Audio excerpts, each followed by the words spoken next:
Assalamualaikum warahmatullahi wabarakatuh. Alhamdulillah wassalatu wassalamu ala Rasulillah wa ba'd. Allahumma alimna ma yanfa'una wanfa'na bima 'allamtana wa zidna ilma. Allahumma la sahla ila ma ja'altahu sahla wa anta taj'alul hazna idza syi'ta sahla. Kaifa halukum? Anak-anakku semua siswa kelas 4A dan 4B rahimakumullah. Semoga kalian dalam keadaan sehat dan terus semangat untuk belajar. Pada kesempatan kali ini di pembelajaran Quran Hadis, kita masih dalam pembelajaran tafsir ya. Pada pertemuan yang lalu kita belajar tafsir surat Al-Ikhlas. Dan pada kesempatan kali ini insya Allah kita akan mempelajari tafsir surat Al-Lahab. Namun Ustadz Afif sampaikan sekali lagi bahwa ini merupakan tafsir singkat ya, sehingga tidak mendetail, dan insya Allah kalian nanti kalau mau lanjut ke pondok ya di SMP atau SMA insya Allah mungkin akan dibahas lebih mendetail lagi. Baik. Nah, surat Al-Lahab atau Al-Masad. Nah, Al-Lahab itu disebut juga dengan surat Al-Masad. Ya, kalau surat Al-Lahab kan disebutkan dalam ayat ketiga ya. Kalau Al-Masad itu disebutkan dalam ayat kelima atau ayat terakhir. Nah, jadi boleh kalian menyebutkan surat Al-Lahab atau boleh menyebutkan surat Al-Masad. Baik. Al-Lahab atau Al-Masad merupakan surah yang ke-111 dalam Al-Quran dan terdiri dari 5 ayat. Al-Lahab itu artinya api yang menyala-nyala dan tergolong dalam surat Makkiyah ya. Nah, surat Al-Lahab ini secara umum menceritakan terkait dakwah Rasulullah SAW ketika beliau di Mekah ya, ketika beliau di Mekah. Nah, ini merupakan surat Al-Lahab ya. Insyaallah semua sudah hafal insyaallah ya. Nih, Al-Lahab disebutkan dalam ayat ketiga ya, sayaslana naran talahab. Nah, kemudian di ayat 5 itu Fiji jiha hablum mim masad. Nah, masad ini disebutkan dalam ayat kelima. Baik. Nah, asbabul nuzul ya. Asbabul nuzul atau sebab turunnya ayat. Nah, sebagaimana di buku kalian itu ya, bahwa ketika itu Rasulullah Shallallahu Alaihi Wasallam naik ke bukit Safa, naik ke bukit Sofa ya. Nah, ketika itu di sana Rasulullah mengumpulkan kaum Quraisy. Nah, perlu diketahui bahwa Rasulullah dulu itu sebelum menjadi nabi dia itu adalah Al-Amin, orang yang dipercaya di kalangan kaum Quraisy ya, orang yang bisa dipercaya, yang jujur. Nah, itu Nabi Muhammad SAW. Nah, ketika Nabi SAW menyerukan kepada kaum Quraisy untuk berkumpul, maka mereka berkumpul. Kan apa ini? Kenapa ini Muhammad? Kok dia ingin mengumpulkan kami? Karena dia tahu Muhammad ini orang yang baik, orang yang jujur, orang yang benar, orang yang dapat dipercaya ya. Maka berkumpullah kaum Quraisy ini. Kemudian Rasulullah SAW menyampaikan untuk menyembah Allah ya, untuk menyembah Allah, mentauhidkan Allah, mengucapkan la ilaha illallah. Nah, namun di saat menyampaikan malah paman Nabi sendiri Abu Lahab itu malah mengingkari, mendustakan, memusuhi Nabi SAW ketika menyampaikan kabar ini. Nah, malah kemudian turunlah surat Al-Lahab ini. Nah, untuk menceritakan tentang Abu Lahab, apa yang akan terjadi kepada Abu Lahab dan seterusnya. Nah, itu ya. Itu asbabul nuzul secara singkatnya seperti itu. Nah, yuk kita belajar satu-satu atau per ayat. Nah, di ayat pertama, tabbat yada abi lahabin wa tab. Nah, tabbat yada, celakalah kedua tangan Abi Lahab, Abu Lahab. Wa tab, dan benar-benar binasa. Benar-benar binasa. Nah, sebagai tambahan informasi bahwa Abu Lahab adalah salah satu dari 4 paman Nabi yang ketika Nabi berdakwah itu masih ada punya 4 paman ya. Satu ada Abu Lahab ini, kemudian Abu Thalib, Hamzah dan Abbas. Nah, Abu Lahab dan Abu Thalib ini meninggal dalam kondisi kafir atau tidak dalam keadaan agama Islam. Kalau Hamzah dan Abbas ini dalam kondisi Muslim, meninggal dalam keadaan Muslim ya.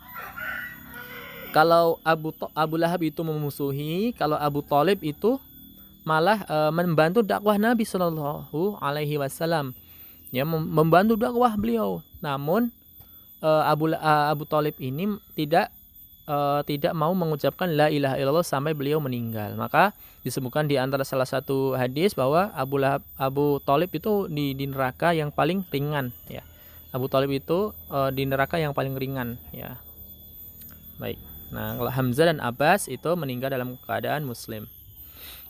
Nah, kenapa kok si Abu Lahab ini celaka? Nah, di antaranya adalah sering mengingkari apa yang disampaikan Nabi ya, sering mengingkari apa yang disampaikan Nabi. Misalkan Nabi berdakwah ke pasar-pasar misalnya untuk menyeru kepada Allah ya, menyembah kepada Allah, namun si Abu Lahab ini kan di dalam suatu cerita itu dia itu orang yang ganteng ya, orang yang good looking, nah gitu ya.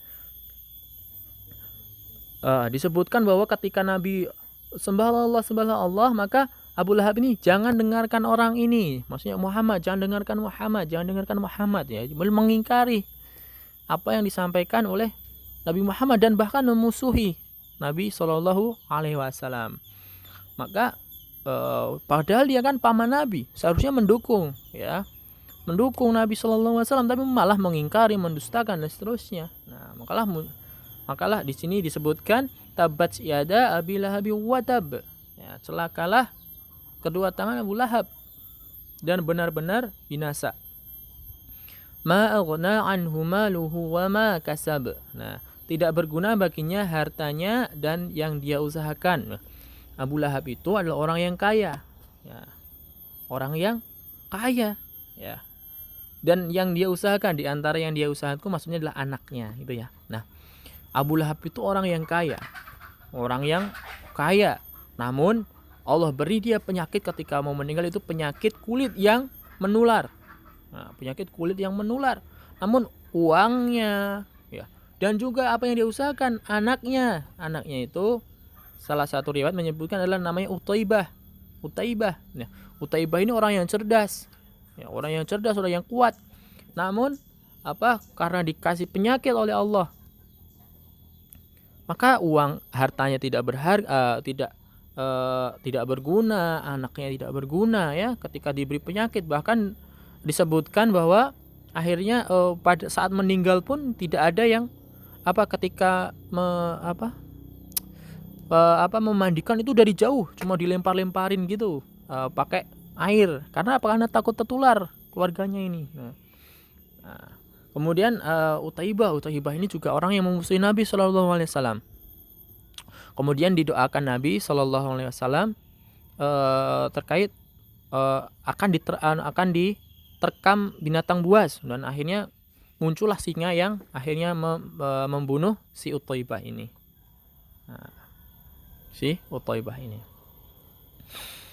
ayat selanjutnya adalah sayaslana ronza talahab. Kelak dia akan masuk ke dalam neraka. Nah, inilah Allah yang memvonis masuk neraka. Nah, perlu diketahui anak-anakku semua, ketika turunnya ayat ini itu dakwahnya masih berjalan loh. Itu Abu Lahab masih hidup ketika turun ayat ini, dan Allah sudah memvonis Abu Lahab masuk neraka ya. Padahal seharusnya kan Abu Lahab bisa tuh bilang bahwa saya masuk Islam misalkan dengan bohongan bisa, sehingga membuyarkan ayat ini. Tapi enggak, sampai meninggal Abu Lahab itu tetap memusuhi Nabi Shallallahu Alaihi Wasallam. Nah, dan ini merupakan dalil bahwa Abu Lahab ini divonis oleh Allah masuk neraka ya, neraka. Nah, kemudian wamra'atuhu hammalatal hatab. Wamra'atuh, imra'ah, istri ya. Dan istrinya siapa? Istrinya Abu Lahab. Hammalatal hatab, pembawa kayu bakar. Siapa istri Abu Lahab? Disebutkan bahwa istri Abu Lahab itu konon namanya adalah Ummu Jamil namanya. Ummu Jamil ya. Allah juga mengabarkan dia, si Ummu Jamil ini juga akan celaka atau masuk neraka ya. Nah, kemudian apa yang dimaksud dengan pembawa kayu bakar ya? Di antaranya disebutkan bahwa si Ummu Jamil ini sering mengangkat kayu yang berduri-duri kemudian ditaruh di jalan supaya mengenai Rasulullah Sallallahu Alaihi Wasallam. juga disebutkan bahwa dia itu provokator, pembawa fitnah kepada Nabi SAW ya. Nih di antara apa yang disebut dengan kayu bakar ya, sehingga dia itu suka memfitnah, provokator Nabi ya, atau dia sering membawa kayu yang ada durinya di situ ya. Sehingga Ummu Jamil ini juga divonis oleh Allah celaka ya, celaka. Yang terakhir adalah fi jidiha hablum mim masad, di lehernya ada tali dari sabut yang dipintal. Nah, disebutkan bahwa ketika di neraka nanti di lehernya Ummu Jamil itu ada tali dari sabut yang dipintal. Nah, dan ini membuktikan bahwa keluarga Abu Lahab ini semuanya memusuhi Nabi. Ya Abu Lahabnya, ya istrinya Ummu Jamil, dan juga anaknya Uthaibah ya. Nah, demikian terkait surat Al-Lahab. Wallahu a'lam bishawab. Wassallallahu wasallam ala nabiyina Muhammadin wa ala alihi wa sahbihi wa baraka wasallam. Assalamualaikum warahmatullahi wabarakatuh.